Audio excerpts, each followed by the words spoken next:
Hello everyone. Today we're going to talk about the thriller movie Jennifer's Body. A lot of interesting things are waiting for you. Enjoy your viewing. In the first scene, we meet the main character, Anita Needy, who has been committed to a psychiatric hospital. It turns out that she is a dangerous patient, which becomes even more apparent when she attacks a nurse for no reason. As punishment, Anita is thrown into a dark punishment cell, and while there she recalls all the events of her past life. The story then switches to flashbacks, taking us to a small town named after a mysterious waterfall. For some reason, the water flows down into a deep pit and never comes out. No one knows where it goes, and even scientists are puzzled by this phenomenon. Anita tells us about her best friend, Jennifer, a popular and attractive cheerleader at their college. Despite the fact that they have very little in common, they enjoy each other's company. Anita also has a boyfriend named Chip, but she has a stronger attachment to her best friend than to her romantic partner. One night, Jennifer invites Anita to a local bar where the indie rock band Low Shoulder is playing. When they arrive, Jennifer notices the band's lead singer, Nicholas, so she approaches him. They chat for a while, and Jennifer is sent to get some drinks. While she's gone, Nicholas approaches his bandmates and discusses Jennifer's virginity, saying that she would be perfect for their project. Anita, who overhears their conversation, feels strange and later shares this with her best friend. However, Jennifer doesn't pay much attention to it. Soon the band starts their performance and everyone starts to enjoy the music. However, a sudden short circuit causes a fire that quickly spreads throughout the bar. Chaos ensues. Amid the commotion, the two friends manage to escape through a bathroom window. Surprisingly, the band members are already outside, acting relaxed, as if nothing had happened. They talk for a while, and suddenly Nicholas asks Jennifer to join them. Anita is scared, but Jennifer agrees without any hesitation. She even ignores her best friend and gets into the guy's van. After they leave, Anita returns home and immediately contacts her boyfriend, telling him all the details of the incident. In the middle of their conversation, Anita is startled by the sound of the doorbell. She slowly goes downstairs and opens the door, but sees no one outside. Anxious, she returns to her room, but then hears sounds coming from the kitchen. Anita goes to find out where they're coming from and finds Jennifer completely covered in blood. To make the situation even more eerie, she lets out a wicked smile. Jennifer then opens the refrigerator and begins to devour some raw chicken, and then she screams at the top of her lungs and vomits up a plume of dark liquid. It looks like she's been possessed by some kind of devilish force. The whole scenario is too much for Anita to bear, so she tries to call for help, but Jennifer quickly pins her against the wall. She then prepares to bite Anita's neck, but something gets the better of her, and she suddenly runs away. The next morning at school, Anita looks agitated, unable to move on from the events of the previous night. She is also worried about her best friend, but to her surprise, she is fine. Jennifer appears in a completely normal state and dispels Anita's concerns. Everyone is upset about the recent news where many people died during a concert, but Jennifer remains indifferent and even laughs at the situation. Confused, Anita asks what happened to her best friend. She knows that her behavior has something to do with the band. Later, Anita seeks out Chip and tells him all about Jennifer, including the angry look she had yesterday. On the other hand, Jennifer approaches the captain of the college football team, Jonas, who is mourning the loss of his best friend, who also died in the fire. With words of comfort, Jennifer takes him to the woods behind their college. Once there, she begins to seduce him, while several birds and animals mysteriously begin to surround them. As Jonas begins to inquire further, Jennifer transforms into her evil self and brutally eviscerates him to death. His terrifying screams are heard by a college professor who rushes to the scene and finds the mutilated corpse. Later that evening, Anita and Jennifer have a phone conversation. Anita is haunted by the incident, but Jennifer convinces her to move on with her life, emphasizing that life is too short for such things. In the middle of the conversation, Jennifer deliberately burns her own tongue with a lighter, but is unharmed. At this time, Anita receives a phone call from her boyfriend, telling her that Jonas has been killed, which makes her even more worried. Meanwhile, the music group is gaining a lot of popularity thanks to false rumors that they saved many people during the fire. Hundreds and thousands of people start inviting them to a concert, and a charity performance at a local school is finally confirmed. After that, the movie takes place a month later. The locals, including Anita, are finally able to smile again and move on from the tragic incident.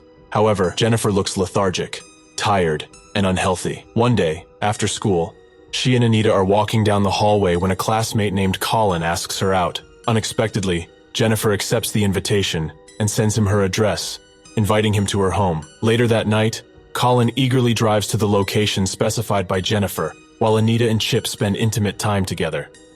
Upon arrival, Colin realizes that the area is deserted and the house is still under construction. Despite this, he enters the house and encounters Jennifer, who instantly scares him from behind. Wasting no time, she begins to seduce and kiss him. But then he notices a disturbing change in Jennifer's eyes. Colin tries to run away, but the evil girl transforms back into her monstrous form and ruthlessly kills him. Meanwhile, Anita, who is in the midst of a romantic relationship, suddenly begins to hallucinate. She sees Jonas's spirit on the couch and blood dripping from the ceiling. This warning sign scares her, forcing her to abruptly leave Chip's house and drive away. However, this is not the end, as she almost runs over Jennifer, who is bleeding to death. Panicked, Anita rushes home and locks herself in her bedroom. Trying to calm her racing mind, she goes to bed. However, to her horror, she discovers that Jennifer is present in her room and looking normal again. This puzzles Anita, and she doesn't understand what is happening.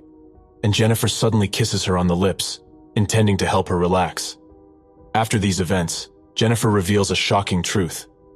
The band Low Shoulder, who participated in the bar fire, took her to the same mysterious waterfall and sacrificed her to Satan as a virgin in exchange for their fame and fortune. She also claims that despite the sacrifice, everything went well. She did not die because she was not really a virgin. However, Jennifer explains that she never became normal because she was constantly possessed by Satan. After the incident, she remembers waking up unharmed, even after the group members had stabbed her several times. Jennifer then says that when she returned home, she felt very hungry. So, she ate her first victim, a foreign exchange student who was believed to have died in the fire. After explaining all this, Jennifer recalls something even more shocking. Stunned by the horrific revelations, Anita asks Jennifer to leave. Jennifer obeys and jumps out of a second-story window about 13 feet above the ground. In the next scene, Anita begins to conduct paranormal research to learn more about the disturbing events that have been happening recently. To do this, she goes to the occult section of her college library and starts reading books about the occult and the sacrifice of virgins to Satanists. After much research, she finally finds out that her best friend is actually a succubus, a supernatural creature that feeds on flesh. These creatures can only be killed when they are hungry and weak. Anita then shares her discoveries with her boyfriend Chip, hoping for understanding and support. Unfortunately, he dismisses her claims and suggests that she may need psychiatric help. As they continue to talk, Anita has a sudden realization and decides to break up with her boyfriend. On the day of the college trip, Anita is eagerly awaiting Jennifer's arrival, determined to keep an eye on her. Meanwhile, Jennifer intercepts Chip on his way to the program. She cunningly makes up a story, saying that Anita was having an affair with Colin.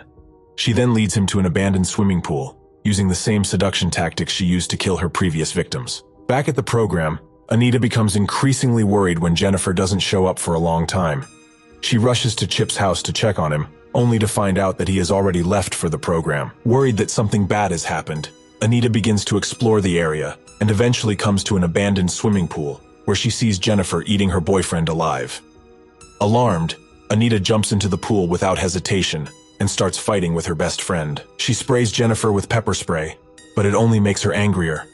Jennifer, with a thirst for revenge in her eyes, approaches Anita, preparing to deliver the final blow.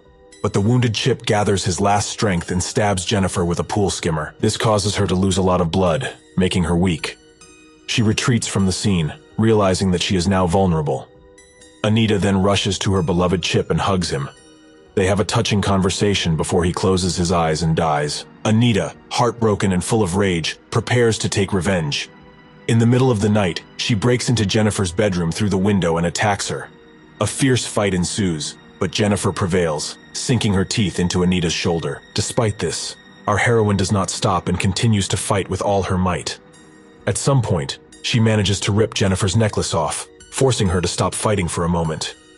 Taking advantage of this opportunity, Anita stabs Jennifer in the heart, finally killing her. A moment later, when Jennifer's mother comes into the room, she is horrified to find Anita on her lifeless daughter's body. This is the reason why Anita ended up in a psychiatric hospital. It also turns out that she has inherited some of Jennifer's supernatural abilities through a bite on her shoulder.